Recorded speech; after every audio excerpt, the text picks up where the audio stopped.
chocolat. Bien. Voilà. Ça doit vous paraître un peu contradictoire ou cruel de commencer une réunion comme ça en vous mettant tout ceci devant vos yeux. Du chocolat. N'ayons pas peur de dire le mot. Chocolat. Chocolat. Chocolat. Oui. Ça doit vous sembler bizarre, mais nous nous sommes rendus compte, mes collègues du centre et moi, nous nous sommes rendus compte qu'à la fin de la séance, les patients se précipitent à l'épicerie la plus proche, à droite, ici, juste derrière le coin, et la dévalisent de tout son chocolat. À force d'en parler pendant toute la séance, l'envie de chocolat chez les patients devient de plus en plus forte, jusqu'à atteindre un point de non-retour, un point d'explosion, je dirais même, un point où ils doivent absolument consommer du chocolat. Ce qui n'est pas le but recherché par cette séance, que du contraire. Alors on a trouvé cette parade. Ce n'est pas de la torture mentale, non, non. Vous pouvez en manger, vous pouvez prendre un bâton ou tout manger si vous en avez envie. En général, les patients ne le font pas. Enfin peu, enfin c'est rare, enfin vous pouvez. Nous sommes d'accord?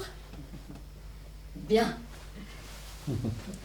Cette première séance, c'est pour se rencontrer, se connaître, se rendre compte que nous ne sommes pas seuls, que d'autres ont un problème avec le chocolat, un problème semblable au sien, et en même temps différent, prenant des formes différentes. C'est cela qui est important, ces formes différentes, la confrontation de ces formes différentes. C'est fondamental, la confrontation. Sentir l'autre, soutenir l'autre, aider l'autre, ne serait-ce qu'en l'écoutant, pour s'aider soi-même. Trop souvent, quand on mange du chocolat, on est seul. On le fait presque en cachette, comme si c'était une chose honteuse, comme si on se... Vous voyez ce que je veux dire. Et il faut absolument rompre cet isolement. Il faut absolument accepter son problème comme étant un problème partagé par d'autres personnes. Vous faites partie d'une communauté. Le mot est lâché. Le mot communauté. Un mot capital. Et ce n'est qu'au sein de cette communauté, grâce à cette communauté, que vous allez enfin pouvoir résoudre votre problème. C'est pour ça que nous sommes ici, toutes ensemble, réunies. Bien. D'abord, pour commencer, chacune, d'habitude il y a toujours des hommes, au moins un. Chacune à votre tour, vous allez expliquer à moi, aux autres, quel a été votre événement déclencheur. Qu'est-ce qu'un événement déclencheur? C'est le début de tout. C'est l'événement qui fait que vous devez absolument manger du chocolat. Il y a toujours un événement déclencheur, que vous en ayez conscience ou pas. Et si vous ne le voyez pas, parlez-nous de cette non-connaissance, de cette façon que vous avez de ne pas le voir. Et ce sera tout aussi révélateur de votre état, vous verrez. Bien. Alors, qui veut commencer? Un événement déclencheur? Je ne veux pas critiquer, mais c'est un peu de la petite psychologie à 5 balles, enfin, je veux dire, appliquer comme ça, d'une façon aussi simpliste, les relations de cause à effet, c'est un peu... Ah non, mais bon, je ne suis pas là pour critiquer. Non, pour moi, il n'y a pas eu d'événement déclencheur. Je parlerai plutôt d'une omniprésence, une présence constante. Présence déclenchée par une absence. Absence qui elle-même découle d'une présence. C'est un peu compliqué. Non, je complique toujours un peu les choses quand j'essaie de... ma grand-mère paternelle a vécu la guerre à Berlin, cachée dans un placard. Elle était juive. C'est d'ailleurs la seule juive de la famille. Mais elle a beaucoup compté pour moi. Et grâce à elle, ou à cause d'elle, je ne sais pas, enfin, toujours est-il que je garde une tendresse spéciale pour le peuple juif. Je veux dire, par exemple, quand on critique Israël, c'est idiot, mais ça me fait quelque chose. Pas que les Palestiniens n'ont pas droit à un pays, je ne conteste pas ça. Je dévie. Bref, ma grand-mère a vécu la guerre à Berlin, et c'était pas l'endroit le plus facile pour cacher une juive, à l'époque. Tout le placard. Elle a vécu presque 4 ans dans un placard. Elle a survécu grâce à ce placard. Oh, et grâce à Frau Hoffmann, la dame à laquelle appartenait le placard. Frau Hoffmann avait été l'institutrice de ma grand-mère au début des années 30. Et les parents de ma grand-mère l'avaient rencontrée à une soirée où d'ailleurs Walter Benjamin... Enfin, vous voyez qui c'est? Walter Benjamin. Ok, tout le monde s'en fout. Pas grave. Donc, ma grand-mère était dans son placard. Non, mais elle faisait un tour du salon. ou 2, j'imagine. Elle allait aux toilettes et elle lisait. Il y avait un interstice, un peu de lumière passée en dessous de la porte, alors elle lisait. Elle a beaucoup lu, en 4 ans. Ah, c'était une femme résistante, ma grand-mère, hein, obstinée, une force terrible. Bon, évidemment, c'était la guerre, on manquait de tout. Frau Hoffmann, elle ne pouvait pas acheter trop de nourriture, hein, les voisins se seraient doutés, donc ça n'a pas été très très facile, mais ma grand-mère a survécu. Mais alors, quand plus tard il y a eu la guerre de Corée, là en 1950, 50 quelque chose, quand il y a eu la guerre de Corée, comme beaucoup de gens ici, ma grand-mère a paniqué. Non mais pendant la guerre du Golfe, vous vous rappelez, c'était aussi un peu comme ça, les gens paniquaient, ils achetaient du sucre, du thon en boîte. Ah non mais la guerre de Corée c'était pire, parce qu'on était encore très très près de la guerre 40-45, donc les gens ils achetaient des boîtes. Oh, du thon, des confitures, du beurre, des quantités astronomiques de beurre, enfin, comme si ça se gardait le beurre. Et ma grand-mère, elle s'est demandé ce qui lui avait le plus manqué pendant la guerre. Et elle s'est dit, le chocolat. Alors, elle aimait bien le chocolat. Alors, elle n'en mangeait pas tellement, hein, pas comme moi, par exemple. Elle n'était pas chocolatomane, mais c'était ça. Le chocolat qui lui avait le plus manqué pendant la guerre, alors elle a acheté du chocolat. Des stocks énormes de chocolat. Toutes les marques, tous les goûts. Et mon père a vécu son enfance, et son adolescence aussi, dans une maison où il y avait plein de chocolat. Du chocolat qu'il fallait manger. Ah oui, parce qu'à la longue, il allait devenir mauvais. Et en 65, tout le chocolat qui restait, il en restait pas mal, tout le chocolat était devenu complètement blanc. Ils l'ont jeté. Alors du coup, mon père, il en est arrivé à détester le chocolat. Il avait des hauts le cœur, rien qu'à sentir l'odeur. Simplement l'odeur du chocolat.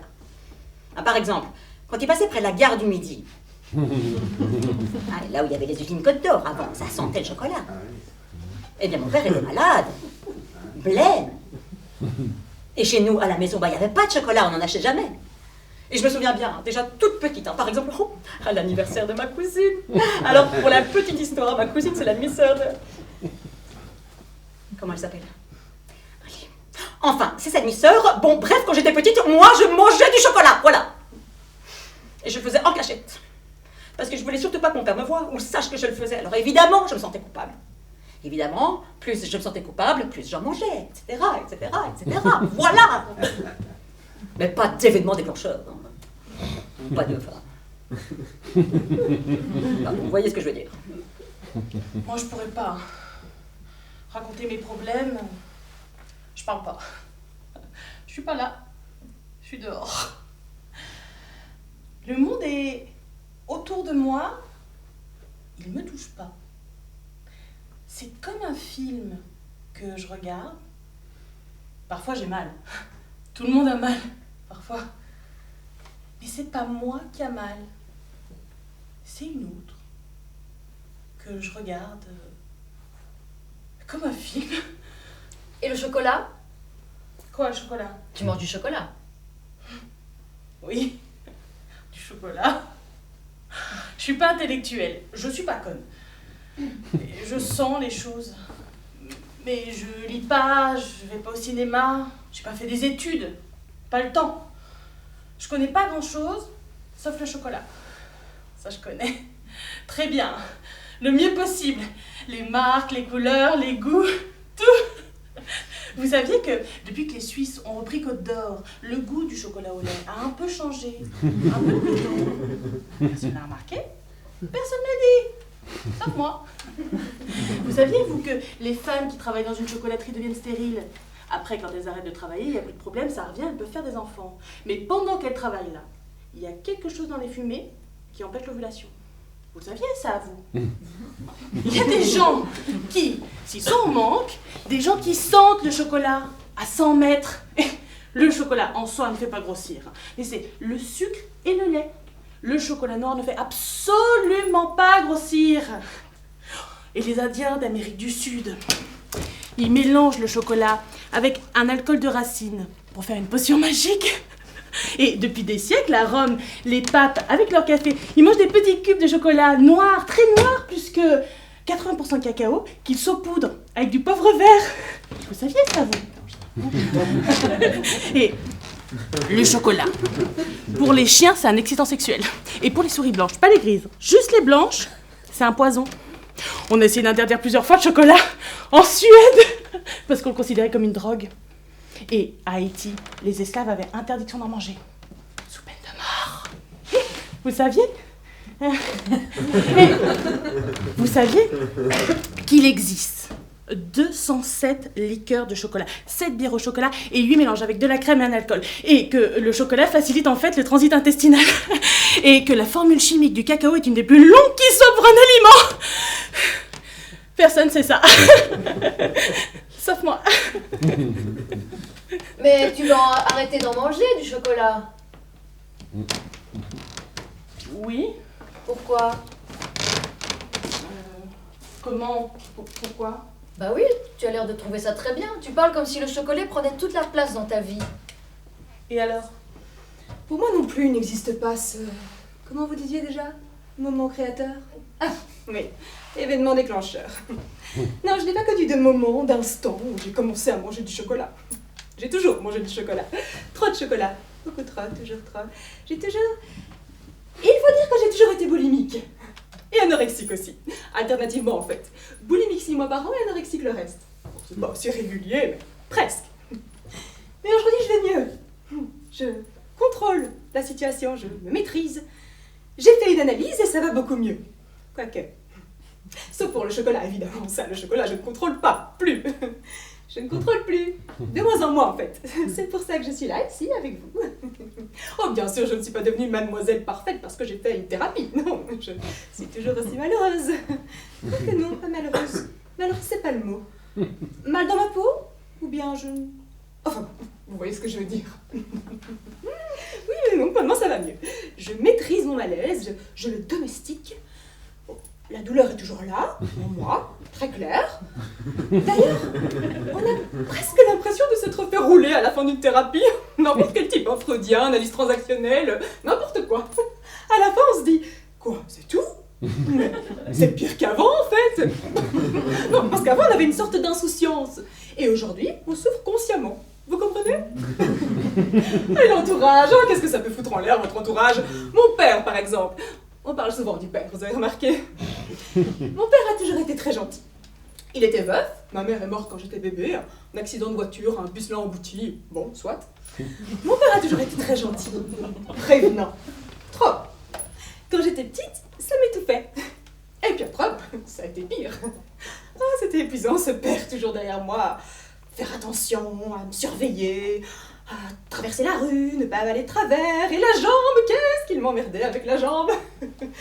J'avais un problème à la jambe gauche, une déformation congénitale. Enfin, moi je croyais à une déformation congénitale. J'ai été opérée plusieurs fois, pendant toute mon enfance, jusqu'à avoir une jambe comme une autre. Bon, bien sûr pas top modèle, mais avant je boitais, j'avais une jambe plus courte. Et les enfants à l'école, ils rigolaient. Les enfants sont sans pardon. Et à la maison, ce père, toujours derrière moi. Ça va ma chérie? Ça va ma petite? J'en pouvais plus. Alors bon, boulimie, anorexie, 6 mois par an, d'autres causes aussi, mais bon. Et donc, je vais voir un psychanalyste. Tout ce qu'il y a de plus classique, le genre qui s'est laissé pousser la barbichette pour ressembler à Freud. Et là, je parle. Je souffre. Je pleure. Je raconte. Tout le machin. Et on arrive à ce truc. Le truc. Mon père, évidemment. Enfin, c'est moi qui suis arrivée à ça, parce que le psy ne parlait pas beaucoup, classique, pur et dur. Donc le truc, mon père. Vous me direz, payer 100 balles la séance pour arriver à ça, c'est un peu... Mais non, pas pour moi. Pour moi, c'était pas évident. Non, là, enfin, j'ai compris. Et j'ai décidé de parler à mon père. De lui dire une fois pour toutes, papa, voilà, il y a ce truc entre toi et moi. On se parle sans se parler. On se fait des politesses, mais quoi? Qu'est-ce qu'il y a? Qu'est-ce qui ne va pas? Et je suis restée longtemps avec cette décision de lui parler. J'avais cette décision dans la tête, mais je ne faisais rien. Je ne franchissais pas le pas. Non, j'avais décidé, c'était suffisant. Et puis un jour, j'en ai eu marre de me dire que j'allais lui parler, de ne pas lui parler, alors je lui ai parlé. Il m'a parlé, lui a parlé, j'ai parlé, c'était dur, très dur, mais j'ai tenu le coup. Il a parlé difficilement, et il m'a raconté une histoire. Oui, il a tout raconté. Donc, mon père était donc veuf, et quand ma mère est morte, il s'est mis à boire. Oh, il buvait toute la journée, le matin, le midi, le soir.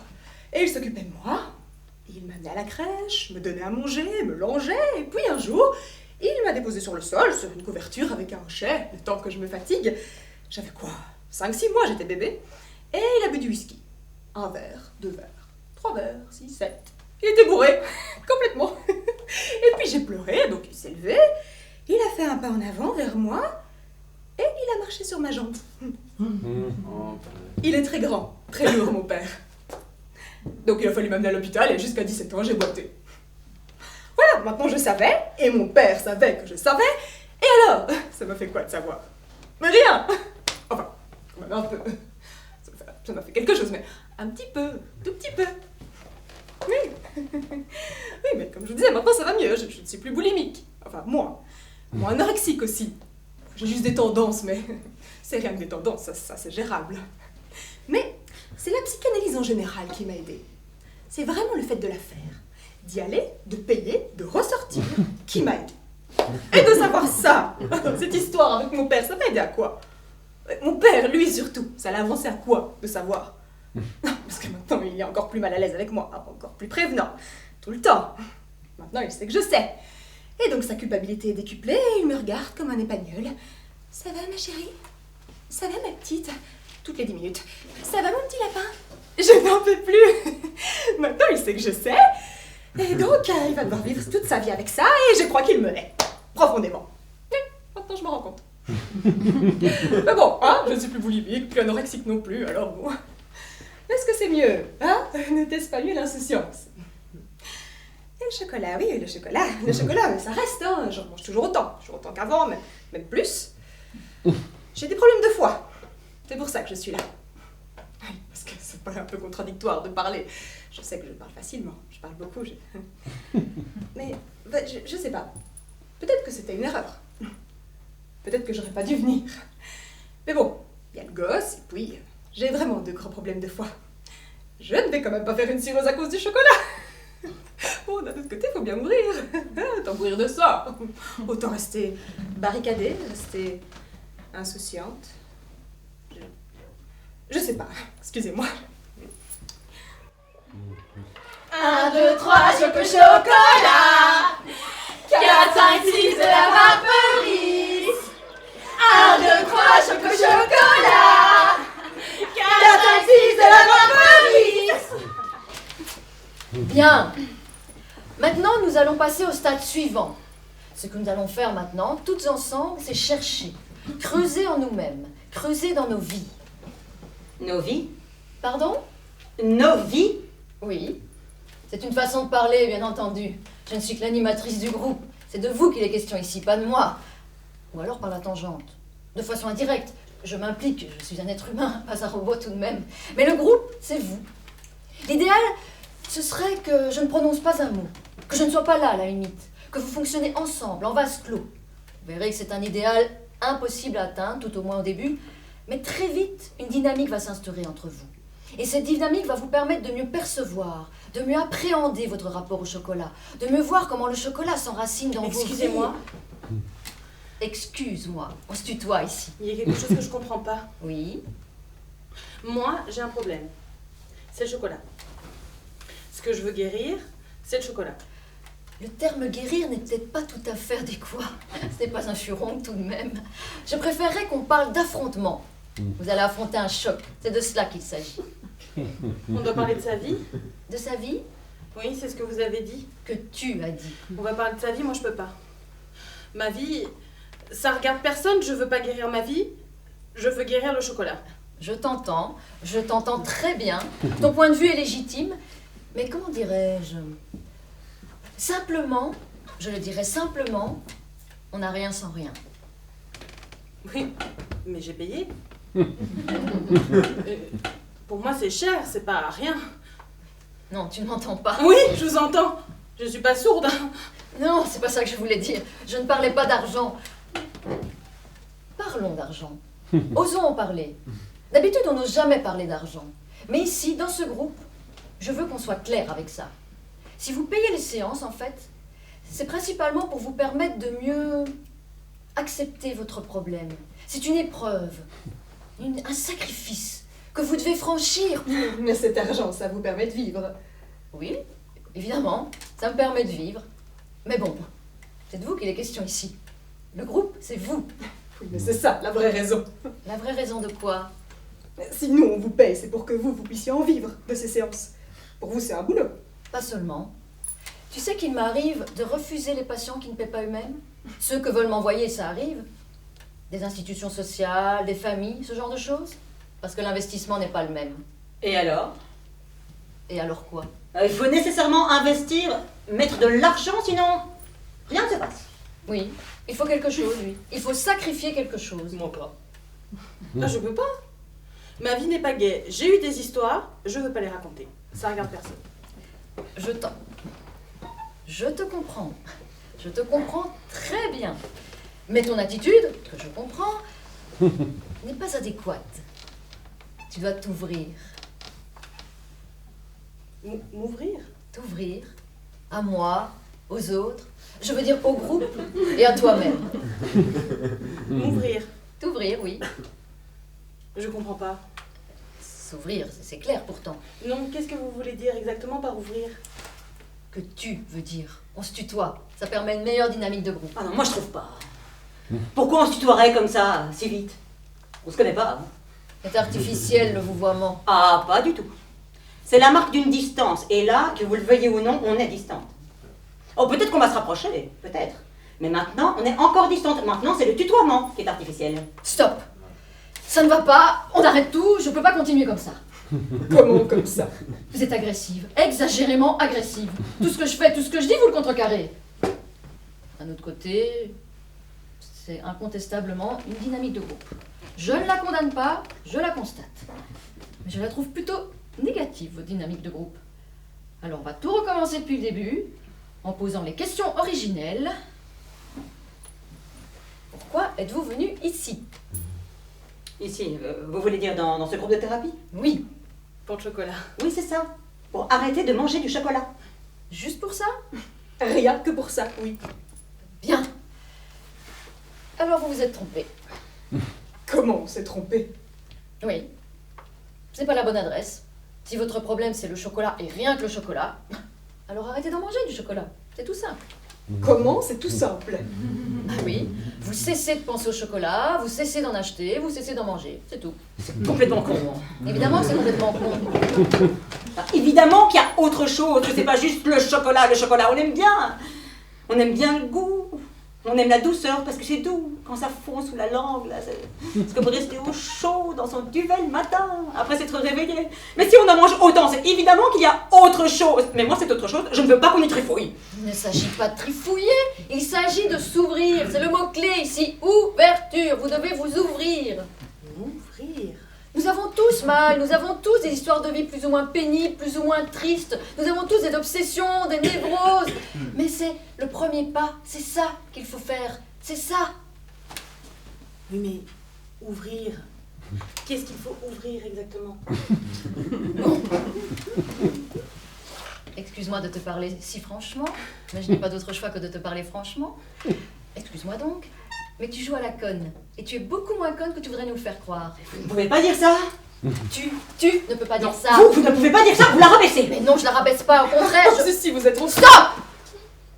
Non, pas stop. Sûrement pas stop. Vous vous prenez pour qui? Vous jouez les gourous ici? Moi, je joue les gourous. C'est vrai que vous vous placez au-dessus de nous. Mais je dois, sinon il vous manquera un point de vue extérieur. Un point de vue à distance, pas au-dessus. Vous trouvez que je me place au-dessus de vous, que je vous manipule, enfin que j'essaie de vous manipuler. Vous parlez trop. Toutes les trois, vous parlez trop. Je suis pas conne. Je comprends ce que vous dites, mais je dois faire un effort. Parce que vous dites mal. Vous parlez pas, vous faites des discours. C'est de l'anti-intellectualisme primaire, ça. C'est trop Ce facile. qu'elle a à dire sans mépris, sans la rabaisser. C'est un jeu. Dès qu'on dit quelque chose, elle le contredit. Systématiquement. C'est pas vrai. Ma belle-mère, elle fait toujours ça.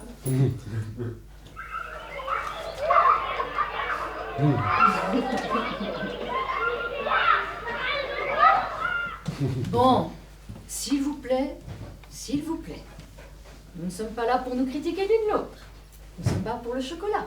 C'est ce que vous avez dit, non? Alors, je sais ce qu'on va faire pour se décoincer un peu. On va faire un brainstorming. Waouh. quoi? C'est une technique développée par les publicistes pour permettre la libre association de mots, de concepts. Le plus simple, c'est qu'on essaie, tu verras. Qu'on essaie quoi? Chacune à son tour. Toi aussi. Moi aussi. Parce que sinon, ça ne marchera pas. Je sais. Chacune à son tour va dire un mot qu'elle associe au chocolat. Quel mot? N'importe quel mot. Le premier mot qui te vient à l'esprit. D'accord? On y va. Je commence. Noir. Foie. Amer. Et je dois dire un mot, c'est ça? Il faut surtout pas arrêter le processus. Tu dis le premier mot qui te vient à l'esprit. Tu as compris? Oui. D'accord. Je recommence. Tablette. Éléphant. Amour. Éléphant? Pourquoi éléphant? N'arrête pas le processus. Ah, pour ces éléphants sur les paquets de Côte d'Or.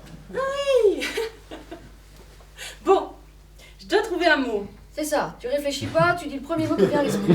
Oui, je réfléchis pas. Tu te fous de ma gueule?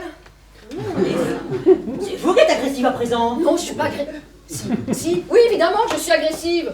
Vous démolissez tout ce que je construis systématiquement. Labrador. Pardon? Le mot, c'est labrador. Le chien.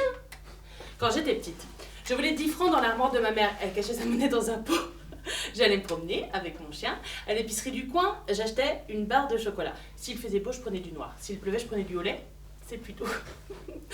Et je donnais toujours un câlin à mon chien. Mon chien, c'était un labrador.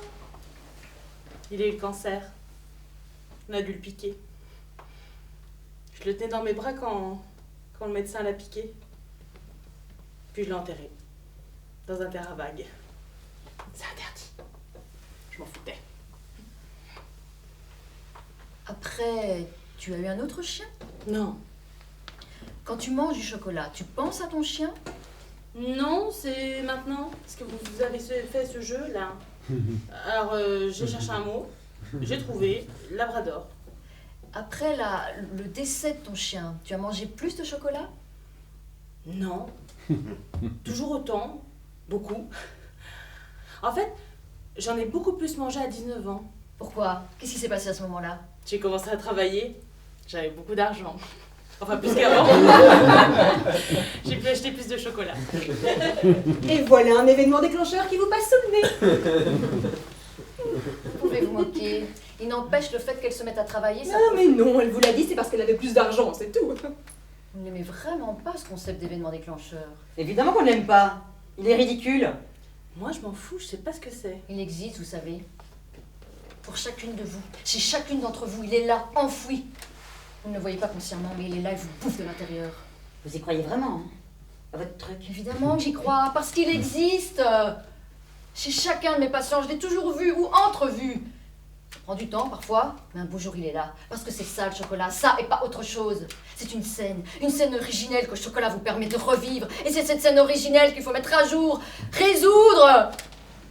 Beau programme. Après, ma mère a plus voulu. Pardon? Quand le labrador est mort, elle a plus voulu un autre chien. Ça coûtait cher, un chien. On n'était pas très riches. Ah. Et dis-moi, plus tard, quand tu te promenais, Moi, je me promenais plus. mais tu mangeais toujours du chocolat? Ouais. Du noir quand il faisait beau et du au lait. Non, j'ai arrêté ça. Pourquoi? Ma mère cachait son argent ailleurs. Et maintenant, quel est ton chocolat préféré? Le double lait de Côte d'Or. Le double lait. Oh, c'est écœurant. C'est doux. Je peux pas en manger beaucoup, mais c'est celui que je préfère. Et le dessert 58 aussi. J'aime beaucoup le dessert 58. En fait, les gens qui aiment bien le double lait aiment aussi, enfin souvent, le dessert 58. C'est encore plus écœurant, mais à l'intérieur, il y a comme des petits éclats de noisettes. Enfin, je crois que c'est des éclats de noisettes, il faudrait que je m'en renseigne. Et vous saviez, vous, que le dessert 58 a été créé pour l'exposition universelle de Bruxelles, à Bruxelles, en 1958, et que sur l'esplanade de l'exposition au Ezel, il y avait des petites cabanes Côte d'Or en bois où ils distribuaient gratuitement des bâtons de dessert 58. Vous saviez ça, vous? Et toi? Quel est ton chocolat préféré? Le noir, évidemment. Pourquoi? Évidemment. Quand on aime vraiment le chocolat, on aime le noir, le pur, le fondant. Celui avec un maximum de pourcentage de cacao possible. Le lait, le sucre, tout ça, c'est juste pour que ça tienne ensemble. Pour que ce soit mangeable. Mais juste mangeable. Il faut qu'un chocolat, qu'un grand chocolat, il faut qu'il soit à la limite de la mangeable. Juste à la limite. Je ne suis pas d'accord. Je mange du noir. J'aime beaucoup le noir. Et surtout s'il est du calabout. On n'en fait plus. Hein. C'est dommage. Si. Ils en font encore, mais en grande quantité. Pour les pâtisseries, en paquet de plusieurs kilos. Oui. Merci. Je mange du noir. Mais mon chocolat préféré, c'est le blanc. Blanc. Oh, c'est dégueulasse. Le chocolat blanc, c'est un chocolat tout doux. Un chocolat de nourrisson. Non, en fait, moi, ce que j'aime surtout, ce sont les manons. Les pralines au chocolat blanc, vous voyez lesquelles? D'abord, il y a la croûte, glacée, satinée. Puis, quand on introduit la manon dans la bouche, on croque. La croûte craque et la crème elle chic dans le palais. Et on en a plein la bouche. Le chocolat blanc, c'est pas du chocolat. Quoi? Il y a un groupe spécifique pour le chocolat blanc? J'ai rien à foutre ici? C'est ça? C'est du racisme, hein? C'est vrai que le chocolat blanc, en fait, c'est pas vraiment du chocolat, c'est juste de la crème de cacao. Et... Toi, ton double lait, c'est de la crème, alors ta gueule. Et si quelqu'un a bien besoin de venir ici, c'est toi, ma pauvre fille. T'as vraiment besoin de te faire soigner. Tu ne peux pas lui parler comme ça. Ah, on se tutoie maintenant. Arrêtez de crier. Non, on ne crie pas, on s'explique. Il y a une personne que je plains. Une seule. Ton gosse. C'est pas parce que tu trouves personne pour te sauter que tu dois pas... Moi, j'ai pas besoin d'un aveugle sourd-muet. Oh, mais tu l'as vu, ta gueule? Tu la regardes le matin dans le miroir, ta gueule, depuis toi? Ah non, pas tous les matins. J'ai pas besoin de me raser, moi. Arrêtez de crier. On crie pas, on s'engueule. C'est facile de s'attaquer à elle. C'est facile de te critiquer. Je ne critique pas, je dis simplement mon avis. Sale pute! Tu m'as appelée sale pute? Sale poufiasse de merde! Ferme ta gueule! Roulure! Chienne en chaleur! Arrêtez! Passion sur pattes! Verre à roulette! 1, 2, 3, chocolat. 1, 2, 3, chocolat. 4, 5, 6 de la marque Paris. 7, 8, 9 dans ma bouche à 9. Vous voyez, vous avez chacune des goûts très précis, très affirmés. Et ces goûts sont liés à votre événement déclencheur. Encore? Ça vous dérange vraiment que je parle de ça? Oui, Pourquoi? parce que c'est simplet. Pourquoi trouvez-vous ça simplet? Ah non, je ne trouve pas ça simplet. C'est simplet. Pour moi, c'est pas simplet. Alors, tant pis. Pourquoi vous y tenez tellement à votre événement déclencheur? Toute votre méthode de travail tourne autour de ça, peut-être? Non, pas du tout. Oh non, pas du tout. Moi, je sais. Tu sais quoi? Vous mangez du chocolat? Oui.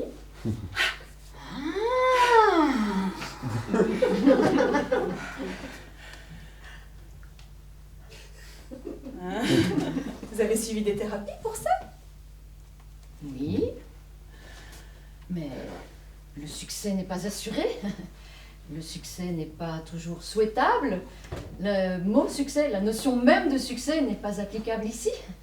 Parfois, il vaut mieux accepter son problème, vivre avec. Mais ça a eu de l'effet tout de même. En effet. Oui, vous n'étiez quand même plus la même personne après cette thérapie. Toute expérience modifie le sujet qui l'a subi. Vous êtes en profondeur. Oui. Non. Ça ne m'a rien appris, je ne savais déjà. Mais là tout de suite, vous arriviez à appréhender cette chose. À la gérer, à la manipuler. Quelle chose? Votre élément déclencheur. Vous croyez à ça? Vous parlez toujours de ça. C'est parce que vous avez vécu ça. Vous connaissez votre événement déclencheur? C'est ça? Non, vous pouvez nous le dire, vous savez. Oui, on ne le répétera pas. Vous connaissez? Vous le connaissez bien. Oui. Alors chez vous, c'est là. C'est pas un inconscient. Non. Vous ne voulez pas? Quoi? Vous ne voulez pas nous le raconter? Quoi, moi? Que je vous raconte mon événement déclencheur à vous? Ouais. Ça nous intéresserait. Mais pourquoi? C'est vous les patients, pas moi. C'est vous qui payez. La communauté. C'est ce que vous avez dit.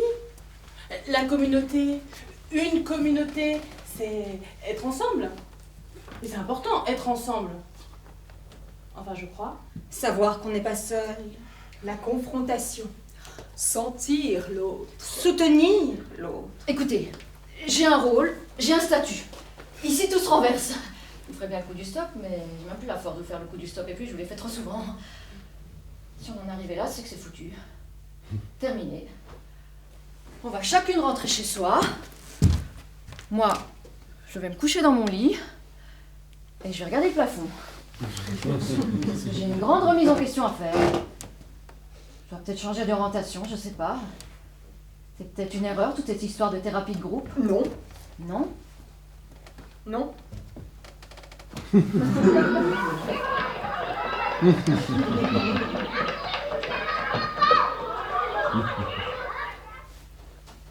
Bien. Vous avez peut-être raison. C'est une expérience. Oui, bon, mais... D'un autre côté, ça va peut-être décomplexifier notre groupe. Ça va peut-être aussi rendre nos rapports un peu dysfonctionnels. Mais bon, c'est très théorique tout ça, hein, on ne saura qu'après. Bien, vous l'aurez voulu. Je vais vous raconter mon événement déclencheur. J'ai aucun mal à raconter, je l'ai fait plein de fois. Avant c'était dur d'en parler, mais j'ai fait un travail pour y arriver, maintenant ça vient tout seul. Alors j'y vais.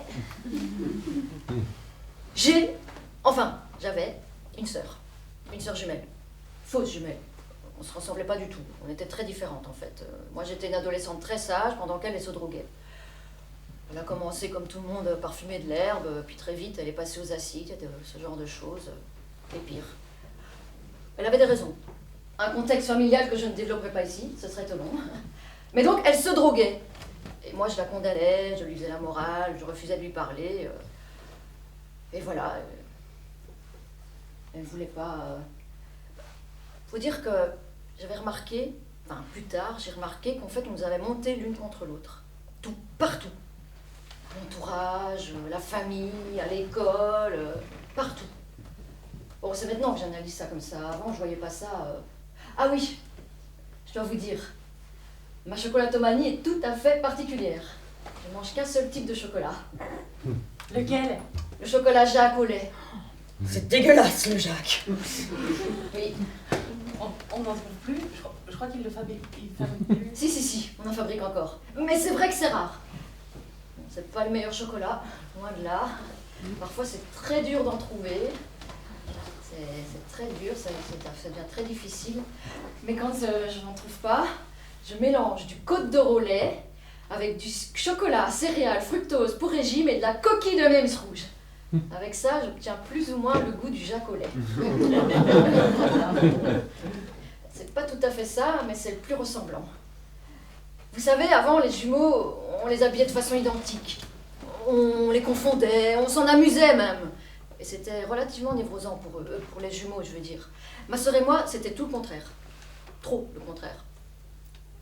On nous opposait sur tout. On a fait de nous des ennemis. Rien de prémédité, rien de conscient. La plupart du temps, c'était larvé, sous-jacent. C'était toujours là. Il y a 1000 façons de montrer sa haine quand on vit avec quelqu'un. On trahit, on fait des choses mesquines, on taquine.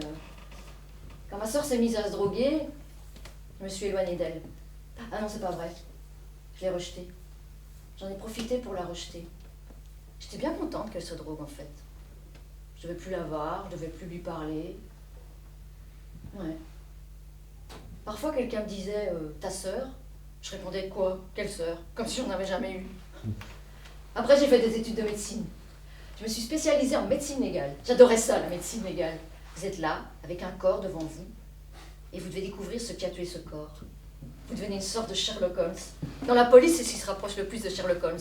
Le côté détective, le côté scientifique, tout ça. J'adorais vraiment ça. Dans ma classe, j'étais la seule fille. Il y avait des tas de types qui abandonnaient, d'autres qui devenaient malades, qui vomissaient. Il faut dire qu'il n'y a pas seulement l'aspect des corps. Il y a aussi les odeurs, le toucher. Mais moi, je tenais bon. J'avais la vocation, vraiment. Après mes études, j'ai trouvé facilement un travail dans une dans une morgue en province comme assistante. J'aimais bien mon boulot. Il n'y avait pas trop de comptes à rendre. Je faisais mes petites autopsies, mes petites analyses, mes petits rapports. Et on vous a amené le corps de votre sœur, c'est ça? C'est ça, oui. Ils savaient que c'était votre sœur? Ils m'ont dit, les policiers m'ont dit, une clocharde non identifiée, overdose. Je suis entrée dans la salle, sur la table c'était ma sœur. Elle avait beaucoup maigri. Vous avez pas... Vous l'avez quand même pas vous-même? J'ai fait mon travail.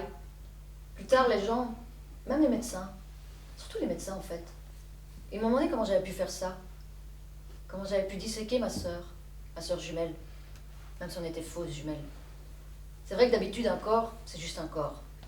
À la limite, c'est vous qui lui rendez la vie en le disséquant. C'est comme un inconnu qui vous dévoile petit à petit ses secrets.